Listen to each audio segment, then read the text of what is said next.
புள்ளின்வாய் கீண்டானை பொல்லா அரக்கனை கிள்ளிக் களைந்தானை கீர்த்திமை பாடிப்போய் பிள்ளைகள் எல்லாரும் பாவை களம்புக்கார் வெள்ளி எழுந்து வியாழம் உறங்கிற்று புல்லும் சிலம்பினகான் போதரிக் கண்ணினாய் குள்ளக் குளிரக் குடைந்து நீர் ஆடாதே பள்ளி கிடத்தியோ பாவாய் நீ நன்னாளால் கள்ளம் தவிர்த்து கலந்தேலோர் எம்பாவாய்.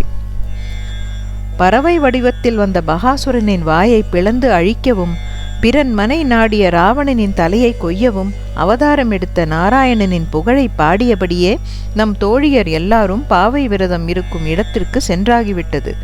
கீழ்வானத்தில் வெள்ளி முளைத்து விட்டது. வியாழம் மறைந்து விட்டது. பறவைகள் கீச்சிட்டு பாடுகின்றன. தாமரை மலர் போன்ற கண்களையுடைய பெண்ணே, விடியலை உணர்த்தும் இந்த அறிகுறிகள் தெரிந்தும் உடல் நடுங்கும்படி குளிர்ந்த நீரில் நீச்சலடித்து குளிக்க வராமல் என்ன செய்கிறாய்? அந்த கண்ணனை நினைக்கும் ஒவ்வொரு நாளும் நன்னாளே.